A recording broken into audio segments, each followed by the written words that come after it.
Oke, bismillahirrahmanirrahim. Assalamualaikum warahmatullahi wabarakatuh. Berjumpa lagi dengan saya di channel Ali Indonesia dan Malaysia. Semoga semuanya sehat selalu dalam lindungan Allah SWT, diberikan kesehatan, keselamatan dunia dan akhirat.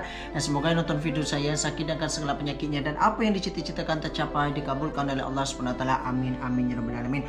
Oke guys, jadi hari ini saya nak buat video reaction sebab beberapa hari kemarin kan viral masalah yang kedutaan Malaysia tu yang dekat di Indonesia dilempari batu, dihina, macam-macam lah perlakuannya macam tu lah guys. Sebab ada warga negara Indonesia yang kena tembak macam tu lah. Mungkin dia buat masalah dan melanggar hukum dekat sana. Sebab di hukum Indonesia dan Malaysia ni kan berbeza macam tu kan. Kalau melanggar hukum di negara orang tu kena terima akibatnya macam tu lah.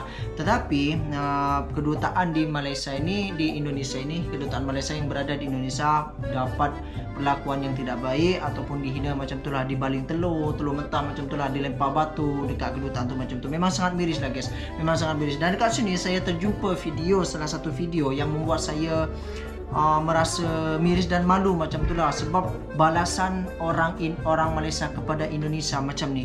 Oke guys, jadi tajuknya dekat sini, Malaysia selamatkan ribuan warga negara Indonesia tapi masih dihina, kemunafikan yang tak terbantahkan macam tu lah. Oke, jadi kita tengok sama-sama videonya dekat sini. Kita mulai 1, 2, 3 play. Bapak pertama tanya saya, mengapa hari ini MHO datang ke Medan? Beribu lagi warga Indonesia terperangkap di Laos. Ini hanya membantu korban-korban Malaysia. Mengapa pula Indonesia? Betul. Ini adalah kerana nombor satu, kita kan bersaudara. Betul tuh, tengok tuh, kita bersaudara tuh. Manakan biar kita boleh biarkan saja korban-korban daripada Indonesia, Masya Allah, begitu saja. Jadi hari ini kami datang ke sini untuk nombor satu, membawa pulang korban-korban daripada Indonesia. Masya Allah. Begitu ramai lagi korban-korban di Indonesia yang berada di Myanmar, di Laos dan di Cambodia. Mereka menghubungi kami, minta kami untuk bantu mereka kerana mereka tiada tahan lagi. Tak tahan lagi. Guys, jadi maknanya yang warga Indonesia yang kena sekap nih bukan hanya dalam satu negara saja, tapi ada beberapa negara katanya dekat sini guys. Dan warga negara Indonesia yang kena sekap nih, dia menghubungi ataupun menghubungi orang Malaysia macam itulah, minta bantuan sebab mungkin tak ada bantuan daripada Indonesia macam itulah. Sebab tu dia tak tahan, abang ni dia kata orang Malaysia ni MHO Malaysia ni dia bantu selamatkan warga negara Indonesia yang berada dekat sana. Kita lanjut. Dipukul, dicederakan, mereka mau balik ke Indonesia. Akbar. Tolong semua. Malaysia pun tolong, Indonesia pun kita bantu. Jadi hari ini kami bawa 4 orang dan mereka akan menceritakan Alhamdulillah. Kesemuanya dari Medan, 3 lelaki dan 1 perempuan. Kesemuanya berumur daripada 19 hingga ke 28 tahun. Ada yang dari katanya tawaran kerja ke Shanghai, ada yang ke Bangkok. Dan apabila sampai di Bangkok, mereka telah dipaksa untuk mengambil salah satu lagi penerbangan daripada Bangkok ke Chiang Rai. Apabila tiba di Chiang Rai, mereka dibawa oleh sebuah kenderaan masuk ke Chiang Saen, di mana Chiang Saen ini perbatasan di antara Thailand dan juga Laos. Jauh ya. Apabila mereka tiba di Laos, maka mereka telah dirampas pasport, dan ketika itu mereka telah dimaklumkan bahawa mereka perlu dan wajib bekerja di salah satu company, dan saya anggarkan ada 2,000 rakyat Indonesia masih lagi Allah Akbar, 2,000 rakyat Indonesia tu. Begitu juga di Cambodia, saya anggarkan lebih kurang ada 5 ke 6,000. Begitu juga di Myanmar. Gila. Dan kami siap untuk membantu ke semua warga korban Indonesia untuk kami bawa pulang, kami selamatkan, sama juga seperti mana kami lakukan kepada warga negara kami. Tengok mereka tu. jika tidak melakukan perkara tersebut, mereka akan dipukul. Nama saya Reza Putra. Saya pertama kali datang ke Laos, saya ikut ejen, di mana ejen ini dia menawarkan kerja di Bangkok. Kita kerja sebagai pekerja di depan TC. Tiba kita sampai di Bangkok, kita disuruh flag lagi ke sampai Chiang Rai. Sampai situlah kita dipaksa sebagai kerja. Masa itu saya nak balik, dia kena bayar denda sekitar 36 juta untuk kita balik. Tapi dalam masa itu kita orang memang tak ada duit untuk nak balik. Jadi kita semua sepakat untuk hubungan dengan Bang Syafiq untuk tolong kita orang. Saya pernah sempat kena tampar atau kena pukul dengan supervisor kalau kita panggil di sana. Oh, Itu kejam sebab betul ya? kita tak sampai target kan. Lepas itu kita ada buat kesalahan. Kesalahan itu pun bisa dimaklumi, bisa dimaafkan. Tapi dia tak nak maafkan. Dia langsung tampar, dia langsung pukul. Lepas itu dia bagi denda saya sekitar 4 juta.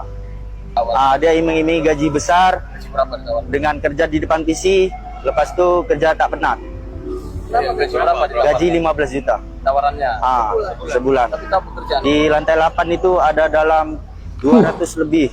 50% Indonesia, 50% Malaysia. banyak juga ya. Banyak tekanan, banyak denda. Kita di sana juga dapat hukuman kalau nggak ada sel. Target kan 15K Malaysia. Kalau kita tidak dapat, kita kena hukuman atau kita kena denda. Kita dapat gaji juga. Dijanjikan gaji besar saja. oleh siapa itu? Ragil. Ragil itu ya. Banyak lagi ya. Orang Indonesia, orang Medan. Kenal dari mana? Kenal dari kawan mama. Untuk remaja-remaja yang di Medan, jangan mudah putus asa nyari pekerjaan, jangan mudah teriming-imingi gaji besar dengan kerja di luar negeri. Kita nggak tahu pekerjaan Betul, yang betul. kita ada. Gaji boleh besar, nyawa pun boleh terancam. Nah, cukup itu aja. Setakat pengalaman kamu ada nampak ada orang kena pukul teruk tak? Kalau untuk kena pukul terus pasti ada. Memang ada yang kena Macam mana teruk? sampai lebam-lebam dia punya badan tuh biru-biru. Ya, betul. Contohnya macam dia keyboard tuh, dia hantar kena kepala, yang di dua kepala jadi pisang. Supaya Anggaran berapa ramai lagi di tempat kamu yang rakyat Indonesia yang belum pulang? Sekarang perkiraan saya yang berada dalam office itu sekitar 200 orang. 200 orang. banyak betul ya. Banyak kan mau pulang ke? Semuanya pasti mau pulang, tapi tidak ada kemampuan mau pulang. Dan setiap mau pulang pun kita harus bayar. Satu kepala sekitar 35 atau 30. Banyak kalau pulang. Bagaimana mau mencari uang sebanyak itu? Ya, ada soalan nak tanya dia? Ini Bang, 200 orang itu kalau tidak ada kolaborasi misalnya dari Indonesia itu kayak mana lagi? Bagaimana? Saya berpendapat jika tidak ada kolaborasi, mungkin mereka sukar. Karena apabila kita mau bercakap di antara hubungan diplomatik dua negara ini agak sensitif. Jadi seperti kami lebih selesa menggunakan kaedah daripada pertubuhan LSM karena ianya lebih bebas dan mudah untuk kita melakukan operasi menyelamatkan mangsa. Tidak ada protokol atau apa-apa keperluan yang diperlukan. Jadi lebih bebas, lebih mudah, serta kolaborasi kami bukan di antara kami sama pemerintah saja, tapi sama rakan sebenegara yang berpengaruh di kawasan-kawasan sana. Mereka juga sedikit sebanyak membantu.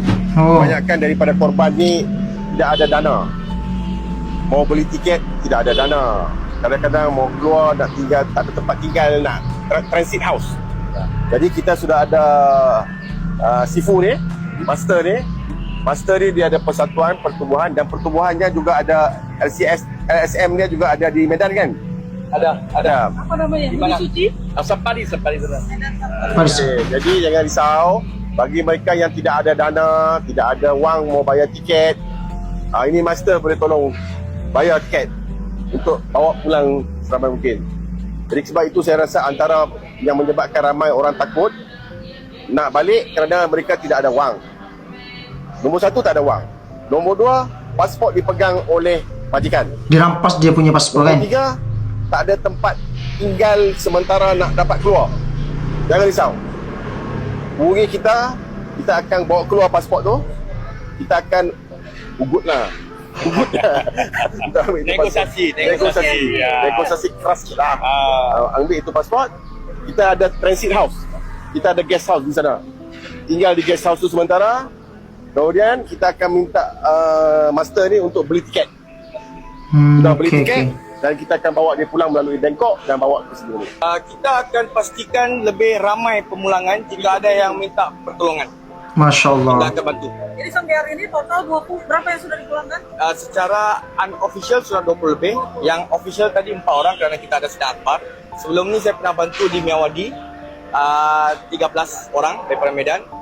Dan di Kamboja juga saya sudah tolong hampir 5 orang. Dan Banyak juga ya. hari ini Laos 4 orang. Dan ada juga Laos dulu 2 orang. Cuma official Sidang Akbar hari ini saja. Wah, gila. Perdagangan manusia, ketika saudara sendiri harus diselamatkan, tapi masih dihina. Gila sih, udah tahun 2025, tapi yang namanya perdagangan manusia masih merajalela. Gua baru aja nonton video soal MAO, organisasi yang selama ini dikenal bantuin korban-korban di Malaysia. Tapi kali ini mereka turun tangan buat nolongin saudara-saudara kita di Indonesia yang kejebak Betul. di luar negeri. Dan lo tahu nggak? Ini bukan cuma 1-2 orang doang. Ribuan. Bilang ribuan. Dijanjikan kerja, malah dikirim ke neraka. Ceritanya sama terus. Orang-orang ini dijanjiin kerjaan bagus di luar negeri. Ada yang katanya ke Chiang Rai, ada yang ke Bangkok. Tapi begitu sampai di sana, langsung diculik, paspor dirampas, dan dipaksa kerja di perusahaan-perusahaan ilegal. Terjebak di Myanmar, Laos, Kambodia, bahkan ada yang sampai di perbatasan Thailand-Laos. Dan kalau mereka nolak, nggak ada ampun. Mereka bakal dipukulin, disiksa, bahkan ada yang dipaksa kerja tanpa dibayar. Yang bikin makin nyesek, kalau mereka mau kabur atau minta pulang, mereka disuruh bayar denda gila-gilaan. 36 juta rupiah. Lah, mereka kesana aja karena butuh duit. Mana ada duit segitu buat nebus diri sendiri? Lo bisa bayangin nggak betapa gilanya dunia ini? Malaysia ikut turun tangan, tapi Indonesia malah sibuk hina. Dan di sini yang bikin gue makin panas. Yang nolongin mereka ini siapa? Malaysia, men. MHO, organisasi Malaysia, turun tangan buat bantu bawa pulang orang-orang Indonesia yang jadi korban. Lo kira gampang? Mereka harus hadapi sindikat, bahaya, negosiasi, keluar duit buat bantu orang Indonesia balik ke tanah air. Bahkan mereka bilang masih ada sekitar 2.000 orang Indonesia terjebak di Laos, 5-6.000 di Kambodia, dan entah berapa banyak lagi di Myanmar. Tapi anehnya, apa yang Malaysia dapat? Malah betul ya, dihina masuk habis-habisan sama beribu-ribu netizen ya Indonesia. Malaysia dibilang penjajah lah, maling budaya lah, rasis lah. Padahal dalam banyak kasus yang nolongin justru mereka. Nggak masuk akal banget. Lo tahu nggak? Kalau ada WNI yang kabur ke Malaysia, siapa yang nolongin duluan? Bukan pemerintah Indonesia, tapi organisasi di Malaysia. Bukan cuma MAO, ada banyak NGO dan individu di Malaysia yang peduli sama nasib pekerja migran Indonesia. Mereka kasih tempat tinggal, kasih makan, bantuin pulang, bahkan ada yang urusin kasus hukum mereka.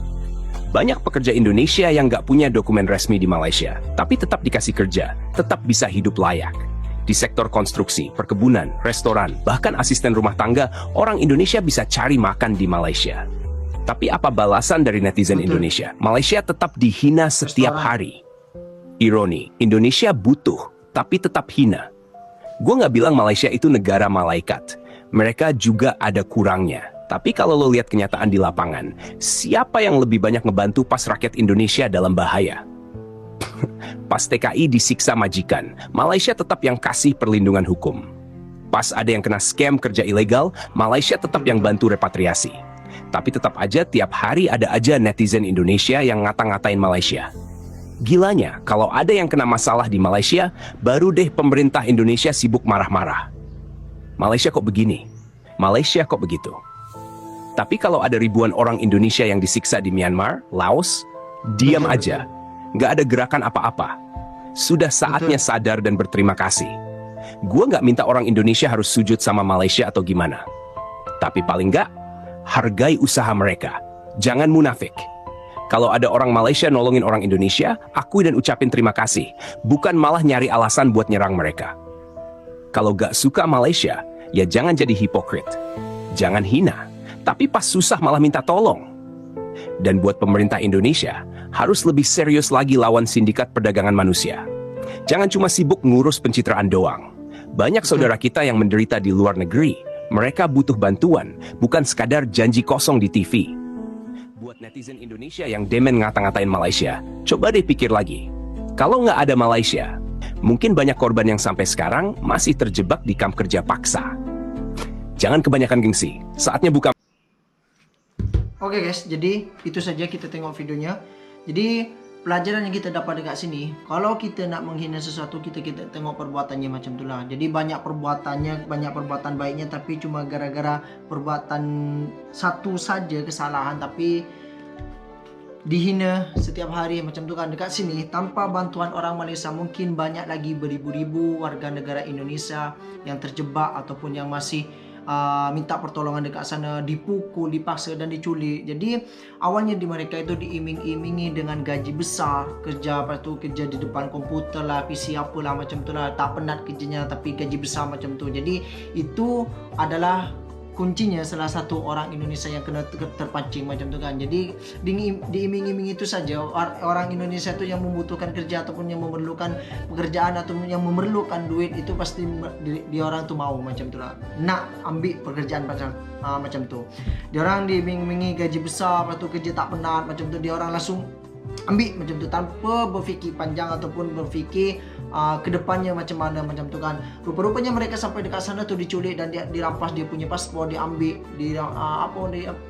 diambil paksa macam tu lah dia punya paspor. Lepas tu kalau dia orang melawan akan dipukuli ataupun disiksa macam tu. Lepas tu dia orang kalau nak balik dia kena bayar denda berjuta-juta macam tu. Dia orang pergi ke sana memerlukan duit, tapi sampai sana dia diperas ataupun minta tebusan untuk dirinya sendiri untuk balik kampung. Macam mana kan? Jadi paspor dia orang pegang ataupun dirampas, dia orang tak boleh pergi mana-mana macam tu lah. Kalau dia orang nak lari, dia akan disiksa, dipukul macam tu kan. Tak tahulah. Ini balasan warga Malaysia kepada orang Indonesia setelah apa yang orang Indonesia dilakukan kepada Malaysia macam tu kan. Setiap hari dihina, dicari kesalahan lah, diambil penjajah macam tu, yang apa admin kata dalam video ni, pencuri budaya lah macam tu. Yang cakap macam tu, asal usulnya kita dalam satu negara Indonesia dan Malaysia ni kan semuanya satu Nusantara. Awalnya cuma terpecah sebab perpisahan negara macam tu, nak maju macam tu kan. Bukan. Jadi awal Nusantara dulu nenek moyang kita yang membuat budaya ni kan, menyebar sana, pergi ke sana untuk menyebarkan budayanya macam tu lah. Entah-entah orang tu dah menetap dekat sana dan jadi orang sana, lepas tu dia orang masih bawa budayanya macam tu kan. Kita dengan saudara satu rumpun, masih dalam satu keluarga macam tu lah, cuma terpecah sebab karena dulu mungkin dia orang nak maju, tapi buktinya mereka lebih maju daripada kita macam tu lah. Tak tahulah, banyak di sosial media tu komenan lah yang menghina Malaysia, balasannya kepada warga Malaysia. Mungkin orang yang komen macam tu masih budak lagi, dan dia orang kalau tak suka kepada Malaysia jangan jadi penghina dan jangan jadi membenci macam tu lah. Tak tahulah guys, mungkin saya tak habis fikir dengan orang yang cakap macam tu kan. Suka sangat menghina, cakap inilah itulah, bangga sangat dengan budaya. Memang budaya milik kita macam tu kan, tapi nenek moyang kita yang menyebarkan ke mana-mana macam tu. Sebab itulah tercipta, terbawa ataupun ada juga dekat sana budayanya. Kenapa boleh sama? Sebab nenek moyang kita. Jadi nenek moyang kita pergi ke sana untuk membawa ataupun menyebarkan budayanya macam tu kan. Tak tahulah, tak habis fikir. Jadi mungkin apa yang ada dalam video kita ambil pelajaran yang baik, semoga bermanfaat, dan jangan jadi, kalau tak suka jangan jadi penghina ataupun kalau jangan jadi pembenci macam tu. Cukup diam saja, skip saja kalau tak suka macam tu kan. Oke, jadi cukup saja videonya. Semoga korang sehat selalu dalam lindungan Allah SWT, diberikan kesehatan, keselamatan dunia dan akhirat, dan jangan lupa like dan komennya, subscribe. Assalamualaikum warahmatullahi wabarakatuh.